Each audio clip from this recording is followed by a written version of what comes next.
बिस्मिल्लाहिर्रहमानिर्रहीम। बोलते कालम के साथ मैं आमिर ज़हान। और मैंने कल ये बात अपने एक व्लॉग के अंदर, शायद मैं अदील साहब के साथ कर रहा था, तो मैंने ये बात कही थी कि ईरान जो है ये एकतरफ़ा जंग बंदी को तस्लीम नहीं करता। इस्माइल बकाई का बयान था, उन्होंने कहा हमने तो जंग बंदी का नहीं कहा, ना ही हमने मुज़ाकरात के लिए कहा। अब्बास अराग़ची का भी कुछ इससे मिलता जुलता ही बयान कि हमने मुज़ाकरात के लिए अमरीका को नहीं कहा। अमरीका ने ख़ुद साख्ता एक जंग बंदी और ब्लॉकेट जो है उसका ऐलान किया, और उसने कहा कि जी ये अब सीज़ फायर है 2-3 दिन के लिए, 4 दिन के लिए।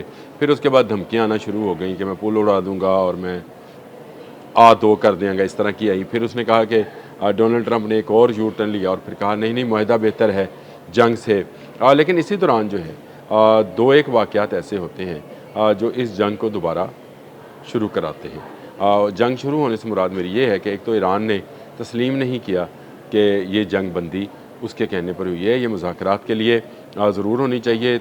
इराक़ और अमान के जो वफूद हैं वो आए, अमान की तरफ से कुछ तजावीज़ भी सामने आई कि किस तरह से आपने हमस को कंट्रोल किया जा सकता है। ईरान ने उसको मानने से इनकार कर दिया।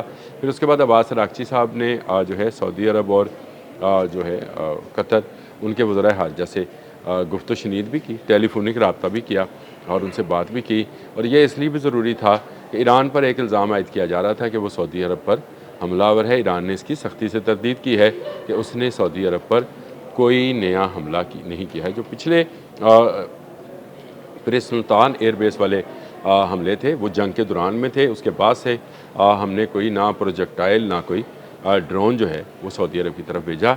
ये एक अच्छा जेस्चर है। अगर सऊदी अरब और ईरान एक दूसरे के मद्दे मुकाबल ना आएँ तो मैं ये समझता हूँ ये उम्मत मुस्लिमा के लिए एक बड़ी ख़बर है। लेकिन दूसरी तरफ जो है अमेरिका ने दोबारा से इल्ज़ाम आयद किया कि बैलिस्टिक मिसाइल चलाए हैं ईरान ने उन फ़ौजी अड्डों पर जो कि अमेरिका के कंट्रोल में हैं। ईरान ने भी तस्लीम कर लिया है कि उर्दन की तरफ उन्होंने बैलिस्टिक मिसाइल भेजा है, क्योंकि उर्दन की तरफ से ही उनको ख़तरा है कि वहाँ से फ़ज़ाई हमला किया जाएगा या किया जा रहा है। और उसकी वहाँ से उड़ने वाले ड्रोन जो हैं वो मुसलसल ईरान की निगरानी और आबने हरमज़ की बंदिश में मुलव्वस हैं। इसीलिए उर्दन वाला जो बैलिस्टिक मिसाइल है उसको तस्लीम किया।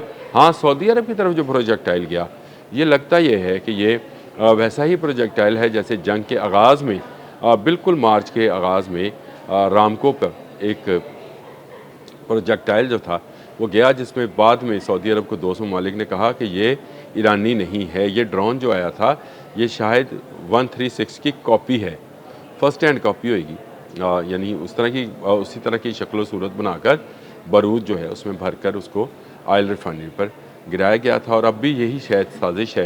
ये तीसरा मुल्क मेरी अपनी नज़र में इसराइल हो सकता है जो चाहता है कि ईरान और सऊदी अरब एक दूसरे के मद्दे मुकाबले आएँ। इसी दौरान ऐसी खबरें भी आई कि सेंटकॉम ने जो है इराक़ के अंदर जो शिया मलेशिया है जो कि सऊदी अरब पर जिन पर इल्ज़ाम है कि उन्होंने ड्रोन्स भेजे हैं हमले के लिए, उन पर हमला किया है।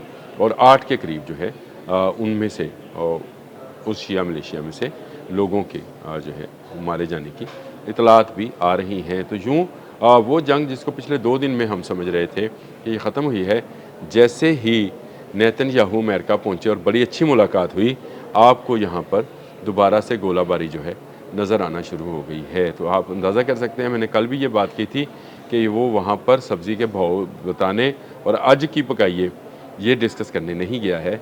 वो इसलिए गया है कि आज हमने किस पर हमलावर होकर ग्रेटर इसराइल के जो है बुनियाद जो है उसको मज़ीद बढ़ाना है या मजबूत करना है। जो भी आप इसको अल्फाज इस्तेमाल कर लें और देख लें। फिर अब ईरान ने उर्दन पर तो बैलिस्टिक मिसाइल हमले का जो है को तस्लीम कर लिया। ना सिर्फ ये तस्लीम किया है बल्कि ये भी तस्लीम किया कि आबने हरमज़ में उसने 3 ऑयल टैंकर्स को भी रोका है।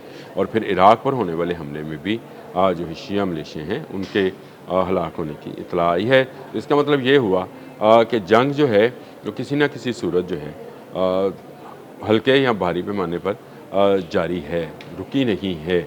और ये किसी वक्त भी ये चिंगारियाँ जो हैं जो कि बैलिस्टिक मिसाइल की सूरत में, ड्रोन्स की सूरत में, एक दूसरे पर फायरिंग की सूरत में सामने आ रही हैं, ये दोबारा से भड़क सकती हैं। गो अमेरिका ने ये कहा कि उसके आबने हरमज़ पर कंट्रोल है, तो ये 3 जहाज़ों को गुजर जाना चाहिए। लेकिन ईरान इस बात पर कायम है कि आबने हरमज़ उसका है। और अब 28 फरवरी से पहले वाली आबने हरमुज़ नहीं है। जिसको जाना है वो ईरान की मर्ज़ी से इसको क्रॉस करेगा। 3 जहाज़ों को रोकने का मकसद भी यही नज़र आता है।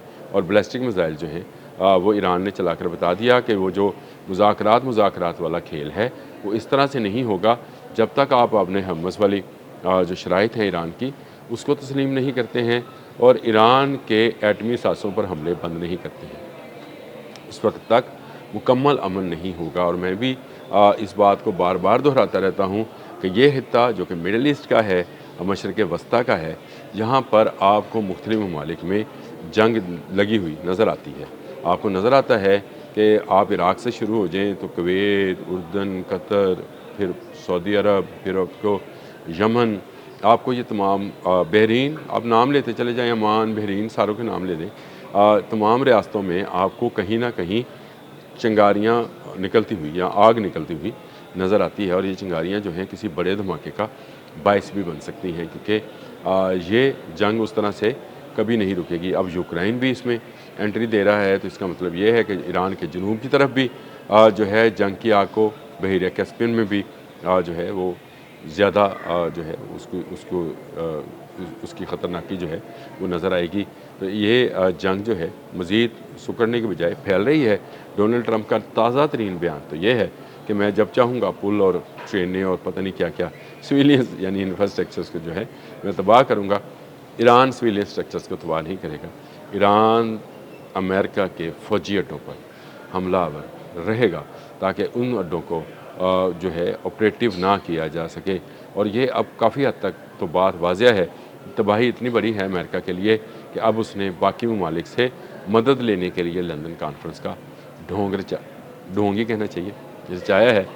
को इसका मेज़बान यूके है, लेकिन यूके क्या जो एंडी बर्नम है, जो नए वज़ीर आज़म हैं केयर स्टारमर के बाद, ये एक कठपुतली से वज़ीर आज़म लगते हैं और इन्होंने 40 मुल्कों का कट करना शुरू कर दिया है।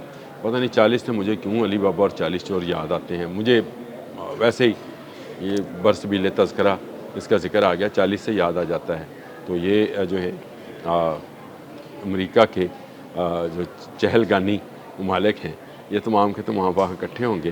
किस लिए? आबने हरमुज़ पर कब्ज़ा करने के लिए, कि ये अमेरिका के लिए की बस की बात नहीं है। अगर इसके बस की बात होती तो कब का आबने हरमुज़ जो है खुल चुका होता। लेकिन देख लें, एक तरफ 2 दिन की खामोशी के बाद कुछ कहीं ड्रोन, कहीं बैलिस्टिक मिसाइल और कहीं इंटरसेप्टर्स और कहीं हमलों का जो है ज़िक्र आना शुरू हो गया है।